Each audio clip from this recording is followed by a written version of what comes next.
El corazón delator.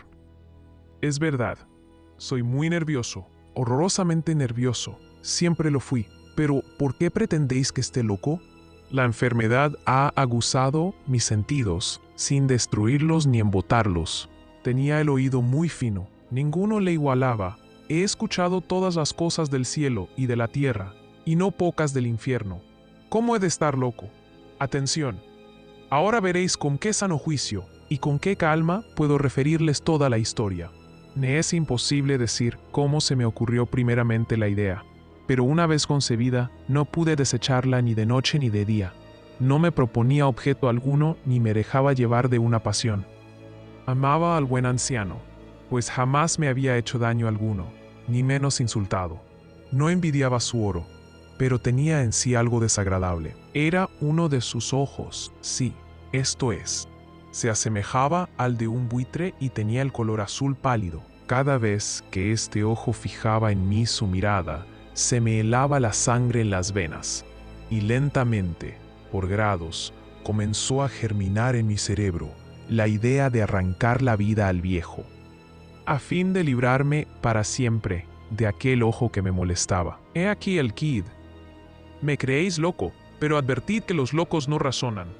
Si hubierais visto con qué buen juicio procedí, con qué tacto y previsión y con qué disimulo puse manos a la obra. Nunca había sido tan amable con el viejo como durante la semana que precedió al asesinato. Todas las noches, a eso de las 12, levantaba el picaporte de la puerta y la abría, pero qué suavemente, y cuando quedaba bastante espacio para pasar la cabeza, introducía una linterna sorda bien cerrada, para que no filtrase ninguna luz, y alargaba el cuello. ¡Oh! Os hubierais reído al ver con qué cuidado procedía. Movía lentamente la cabeza, muy poco a poco, para no perturbar el sueño del viejo. Y necesitaba al menos una hora para adelantarla lo suficiente a fin de ver al hombre echado en su cama. Ah, un loco no habría sido tan prudente. Y cuando mi cabeza estaba dentro de la habitación, levantaba la linterna con sumo cuidado. Oh, con qué cuidado, porque la charnela rechinaba.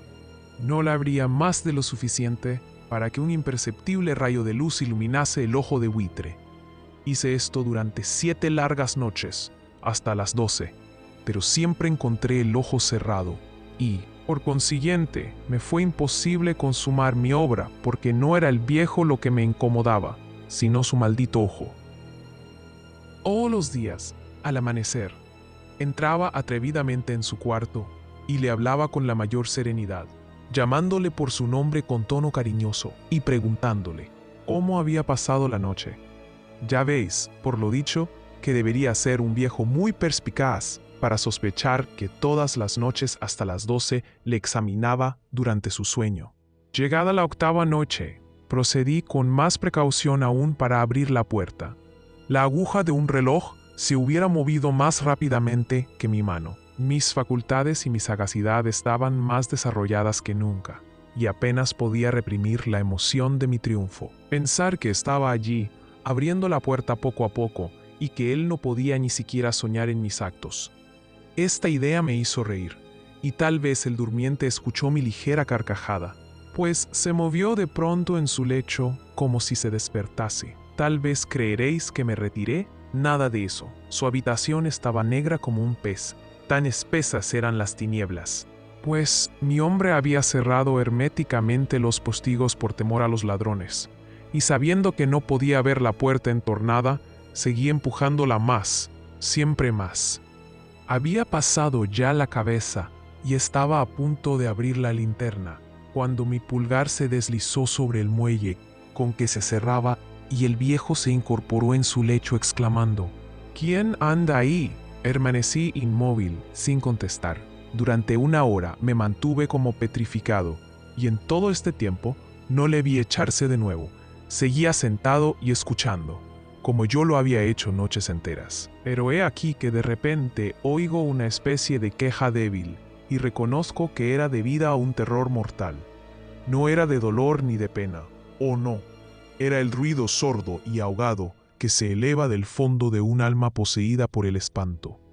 Yo conocía bien este rumor, pues muchas noches, a las 12, Cuando todos dormían, lo oí producirse en mi pecho, aumentando con su eco terrible el terror que me embargaba. Por eso comprendía bien lo que el viejo experimentaba y le compadecía, aunque la risa entreabriese mis labios. No se me ocultaba que se había mantenido despierto desde el primer ruido cuando se revolvió en el lecho.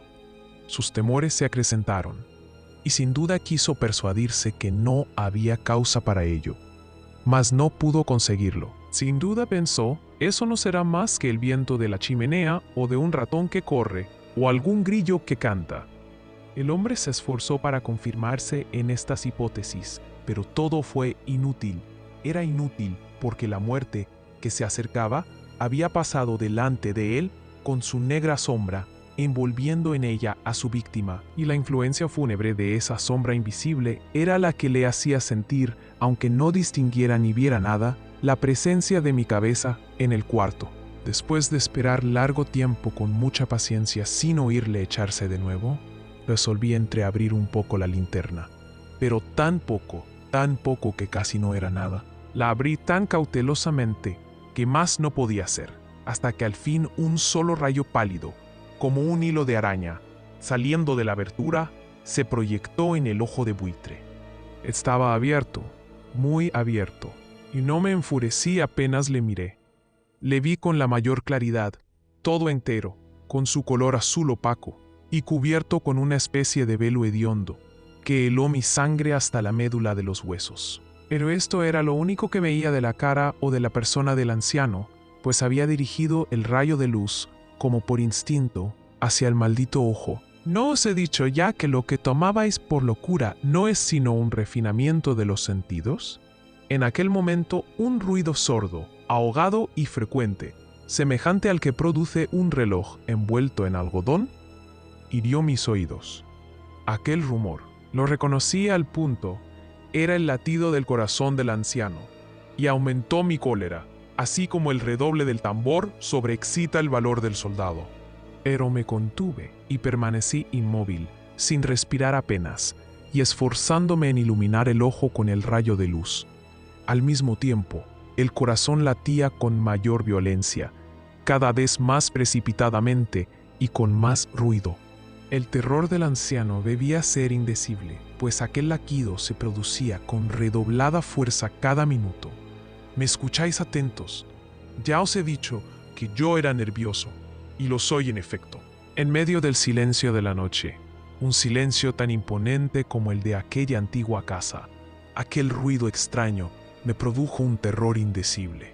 Por espacio de algunos minutos me contuve aún, permaneciendo tranquilo, pero el latido subía de punto a cada instante, hasta que creí que el corazón iba a estallar, y de pronto me sobrecogió una nueva angustia.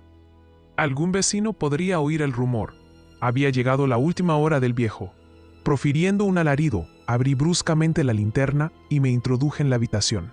El buen hombre solo dejó escapar un grito, solo uno. En un instante le arrojé en el suelo. Reí de contento al ver mi tarea tan adelantada, aunque esta vez ya no me atormentaba, pues no se podía oír a través de la pared. Al fin cesó la palpitación, porque el viejo había muerto. Levanté las ropas y examiné el cadáver. Estaba rígido, completamente rígido. Apoyé mi mano sobre el corazón y la tuve aplicada algunos minutos. No se oía ningún latido. El hombre había dejado de existir, y su ojo desde entonces ya no me atormentaría más. Si persistís en tomarme por loco, esa creencia se desvanecerá cuando os diga qué precauciones adopté para ocultar el cadáver. La noche avanzaba y comencé a trabajar activamente, aunque en silencio. Corté la cabeza, después los brazos y por último las piernas. Enseguida arranqué 3 tablas del suelo de la habitación.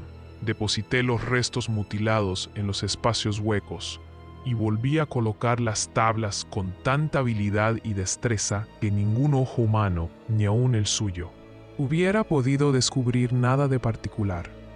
No era necesario lavar mancha alguna, gracias a la prudencia con que procedía. Un barreno la había absorbido toda. Jaja, terminada la operación, a eso de las 4 de la madrugada, aún estaba tan oscuro como a medianoche. Cuando el reloj señaló la hora, Llamaron a la puerta de calle, y yo bajé con la mayor calma para abrir, pues, ¿qué podía temer ya? 3 hombres entraron, anunciándose cortésmente como oficiales de policía. Un vecino había escuchado un grito durante la noche. Esto bastó para despertar sospechas.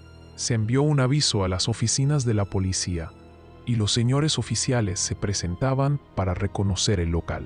Yo sonreí, porque nada debía temer, y recibiendo cortésmente a aquellos caballeros, les dije que era yo quien había gritado en medio de mi sueño.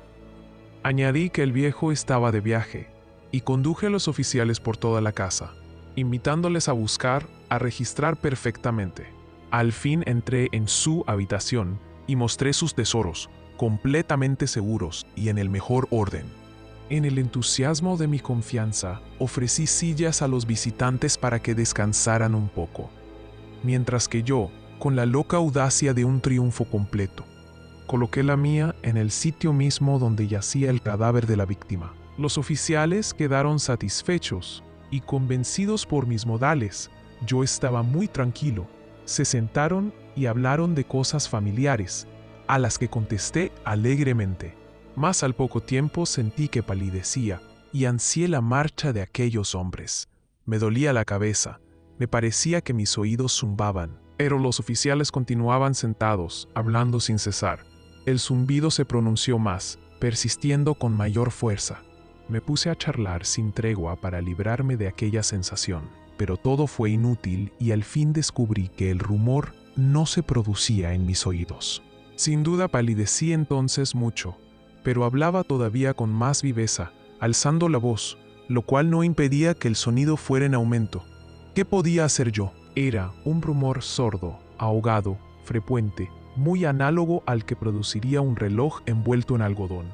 Respiré fatigosamente, los oficiales no oían aún. Entonces hablé más aprisa, con mayor vehemencia, pero el ruido aumentaba sin cesar. Me levanté y comencé a discutir sobre varias nimiedades, en un diapasón muy alto y gesticulando vivamente. Mas el ruido crecía. ¿Por qué no querían irse aquellos hombres? Aparentando que me exasperaban sus observaciones, di varias vueltas de un lado a otro de la habitación. Mas el rumor iba en aumento. Dios mío, ¿qué podía hacer? La cólera me cegaba, comencé a renegar. Agité la silla donde me había sentado, haciéndola rechinar sobre el suelo, pero el ruido dominaba siempre de una manera muy marcada. Y los oficiales seguían hablando, bromeaban y sonreían. ¿Sería posible que no oyesen? Dios Todopoderoso. No, oían, sospechaban, lo sabían todo, se divertían con mi espanto. Lo creí y lo creo aún. Cualquier cosa era preferible a semejante burla. No podía soportar más tiempo aquellas hipócritas sonrisas. Comprendí que era preciso gritar o morir, y cada vez más alto. ¿Lo oís? Cada vez más alto, siempre más alto. «Miserables», exclamé, «no disimuléis más tiempo. Confieso el crimen. Arrancad esas tablas. Ahí está. Es el latido de su espantoso corazón».